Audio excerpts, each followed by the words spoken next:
Hello and welcome to Sip and Tip. I'm NJ. And I'm Zanae. Today we're going to discuss the term baby mama and why it had such a bad connotation. We can't leave off baby daddies. Right? Baby mama. I have denounced that I'm a baby mama. I refuse. With the negative associations, nope. There's no baby mama drama with me. None at all. All I want you to do is do what you're supposed to do. But I'm not going to nag you. You're an adult. Just like I'm an adult. I'm going to do what I need to do. You do what you need to do. And it should all benefit the child. Right. Exactly. For me, anytime I heard baby mama, I always thought that, okay, but I am the child's mother. So why does that sound so horrible when it comes out of other mouths? And I think it's the sass and the attitude that it's said in. Because I've heard people that are married to their baby mama or baby daddy that will use it in a loving manner. That's just not widespread. Okay. And so I think that's the disconnect that we're having, is most of the time it's associated to negative connotations or negative statements afterwards.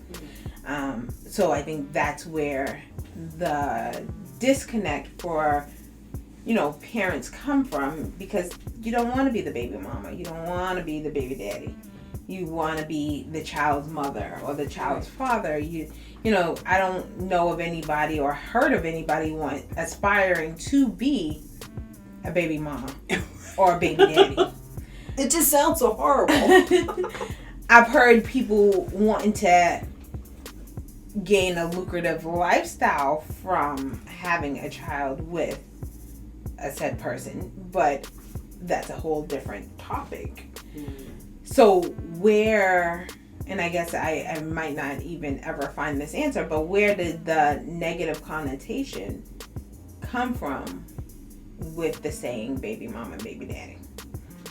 Because there's a layer of truth to that, obviously. But all the negatives doesn't necessarily, and there's automatic assumption from what I've been presented with or understanding of. There's an automatic presumption that baby mamas and baby daddies are all automatically bitter. I don't think I'm bitter. I can speak of my children's father in a loving way. I've known this man for a long time. My oldest is 18. I know who he is. I know who he's not. I know what went right and I know what went wrong. And I know the facts of what we went through. Right. Again, I don't purposely try and down anybody, but especially not somebody that shares children with me. One, because whatever is spewed, whether it's factual based or not, that affects my children.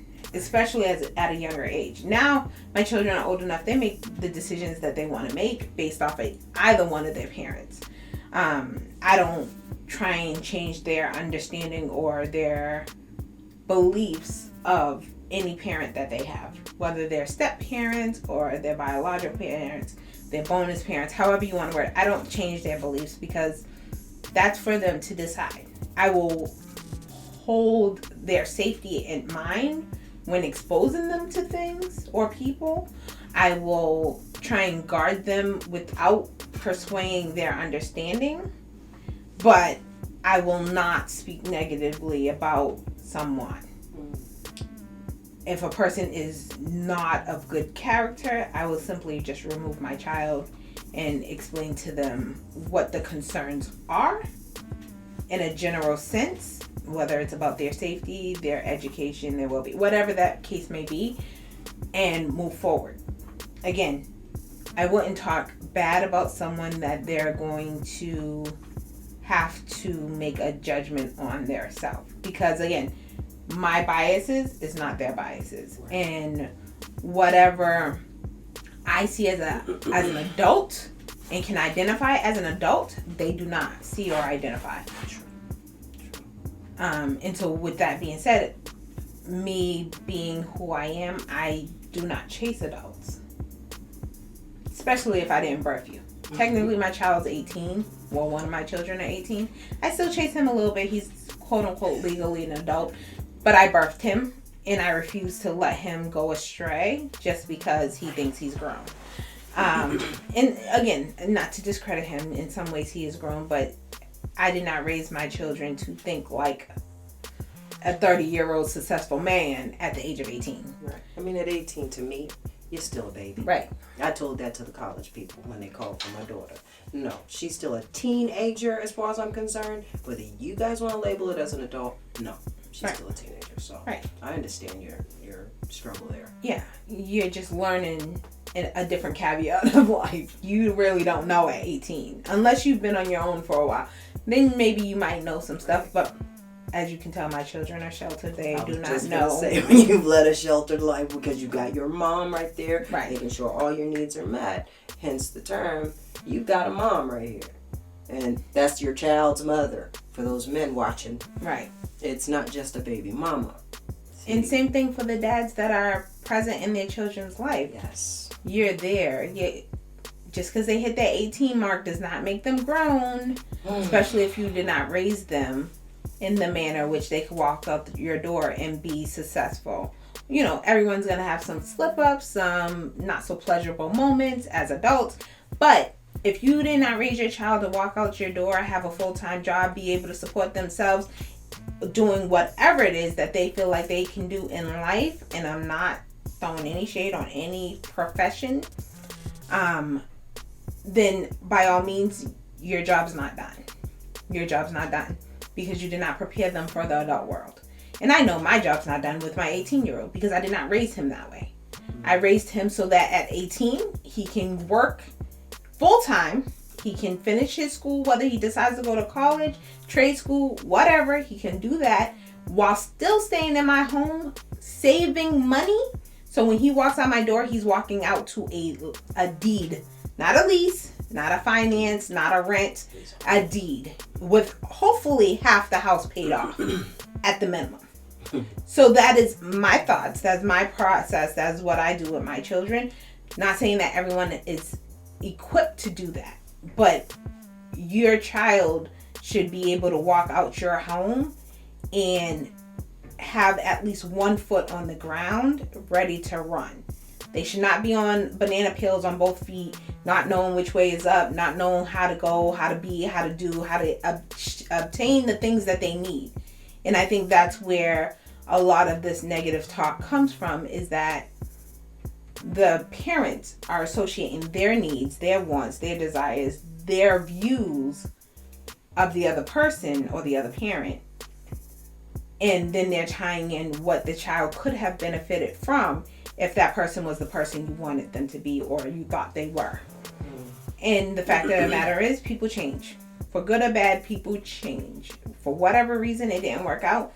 But you pick up your chips, put your poker face on, and you keep going. Put on your big girl panties. You ain't no baby mama. You's a grown woman taking care of your child because the man probably just ain't available. And you chose to have the baby. Well, we're going to be strong. We're going to handle it. And baby mama, to me, it brings negativity, but it is real. Because like I said before, we are the child's mother. But having to be the sole caretaker, disciplinarian, all of that might make a person seem bitter when she refers to the father.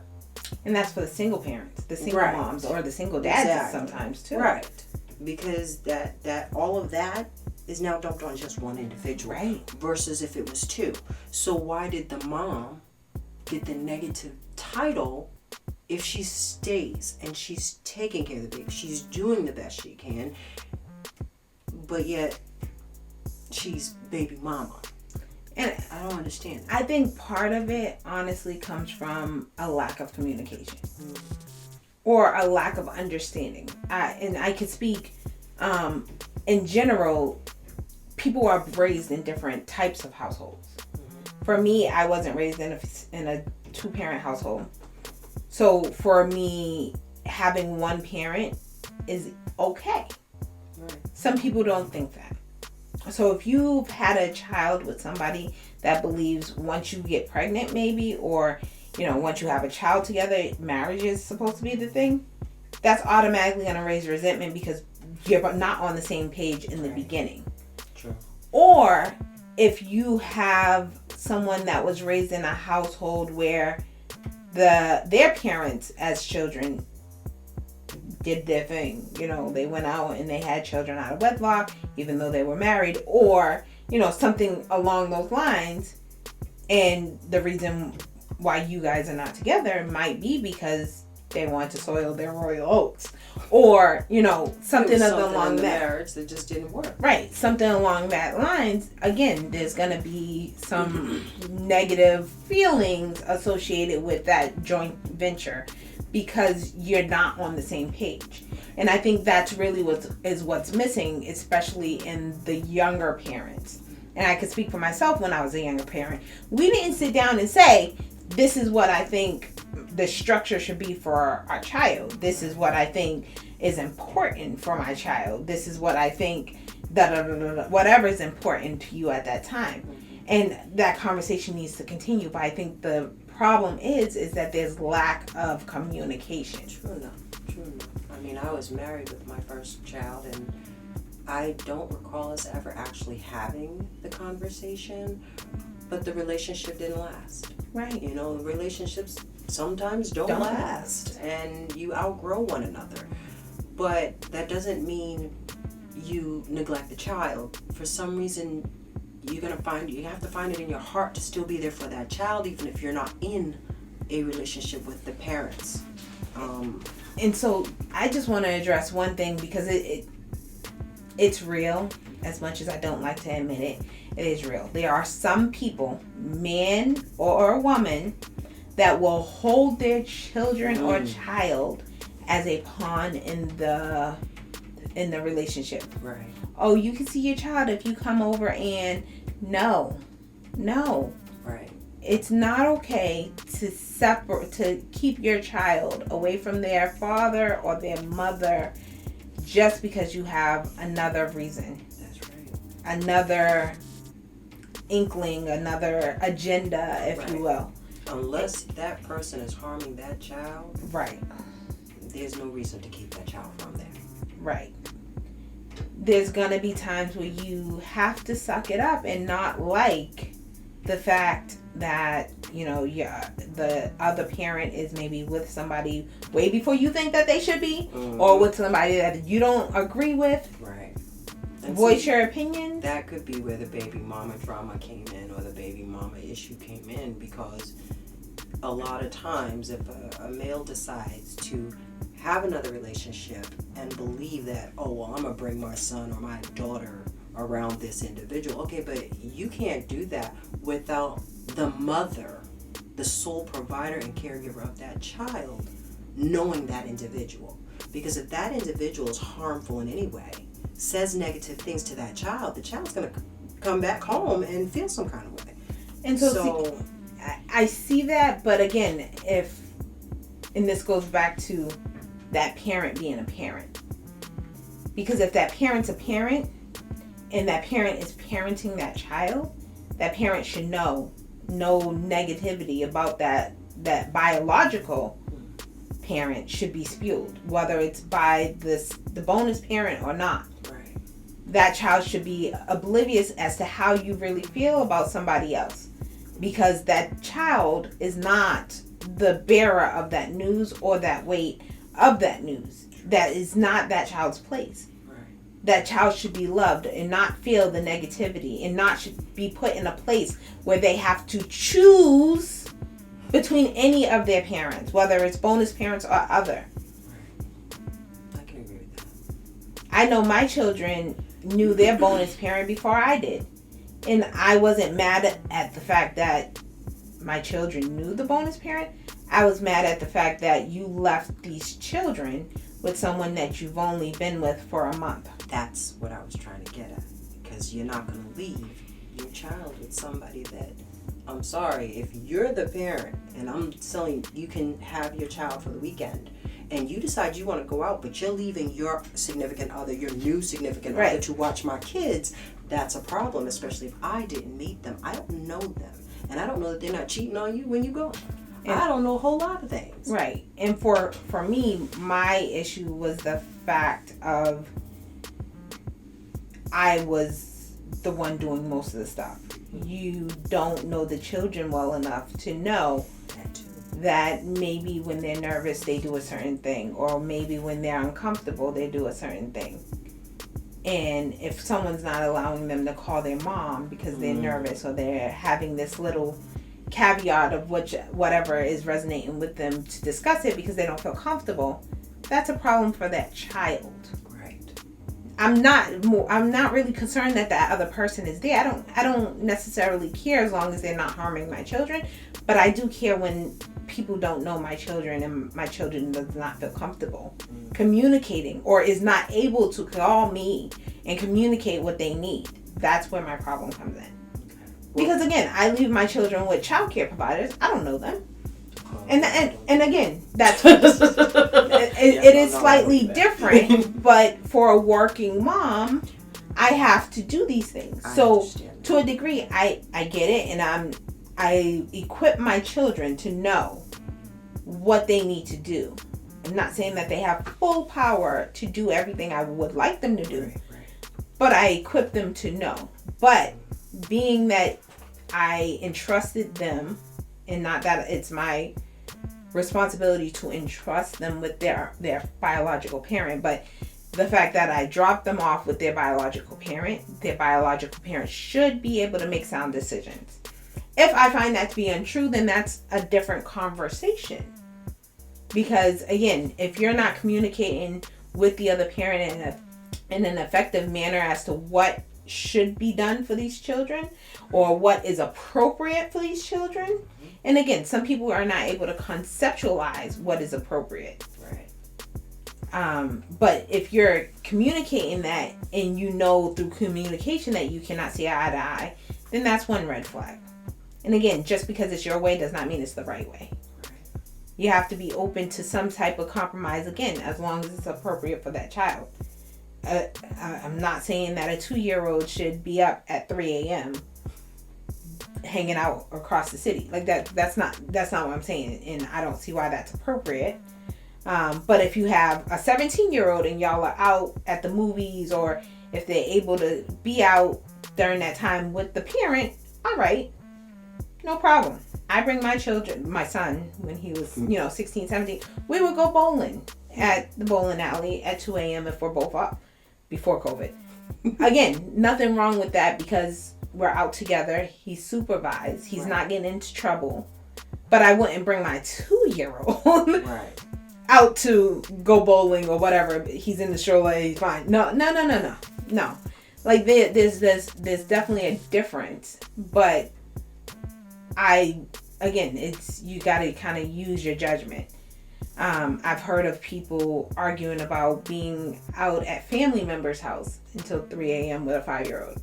But again, we do it as families. I know I've stayed. 9 times out of 10, I'm staying at night anyway. Or even not. We're fine. We're hanging out. They're at close friends or family members. They'll go hang out on the couch. They'll fall asleep on the couch. We're just hanging out. It's not a regular occurrence. I'm not arguing about that. That's not something I need to waste my argument over. If it's a school night, however, that might be a little different. Okay. You know what I mean? Because then you're setting that child up for failure for almost a week, especially being that young. Right. His sleep schedules get off, and it's a horrible thing if you ever had to go through it. But pick your battles, And I think that's just my baby mama, because you get these voicemails or these texts and you're arguing over things that don't necessarily need the energy. Right. Communication is key. Again. Right. Now, there's a thing, if you send your child with their other parent and they come back dirty in the same clothes after a few days, absolutely spend your energy arguing about that. Spend your energy talking that out. Think about what your plan is going forward. Absolutely. I am not opposed to that because that goes into the well-being of your child, especially if they're a girl. Absolutely not. But if your child is clean, fed, interacted with, and comfortable, I don't have a problem. That's my take. Yeah. I mean, I just want to make sure everybody understands that being the baby mama it's not negative. It can be made out to be. Right, but it's one, you are the one responsible for that child. You are the one that's going to have to deal with the sickness, the anger issues, the everything. Right. You know? So I don't understand why it's a negative when you're the one that's handling all of the important aspects. Like, it's almost as if the parent that's not the sole provider gets a pass. Yeah. And they get to go out, joyride, have fun with their life, do whatever the heck they want, and not have to deal with the issues you just dropped in my lap because of whatever happened in your home. Right. And that, I think, is where the bitterness comes in. Yes. And that's why the baby mama drama is so stigmatized. It's wrong. Right. But it stems from pain. We're does. taking it all in, and we're trying to help you do your part. So just do your part. And that doesn't have to happen. And likewise, like, as I'm a bonus parent for all that doesn't know. And so if the child, I say my child because I lay some type of foundation for every child in my home. So if my child, your biological child, comes back home saying, oh, my mother said X, Y, and Z and doesn't like you, again, I don't hold that to that child's fault. But you got to understand you are instilling negative things about a caregiver to your child.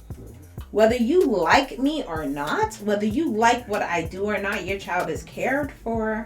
And they probably and like loved. You know, enough. I mean, geez, they come. Right. So if you are in a position where you have to interact, deal with by far, indirectly or directly, with a bonus parent, whether you like them or not, one, I suggest you give them a try because I'm damn good. No, a little biased. But no, honestly, give them a try. Even if you're not the best of friends, come to a cordial understanding for the betterment of your child. And I don't expect everyone to get along and, be the Brady Bunch. That's not going to happen every time. But if you can absolutely refrain...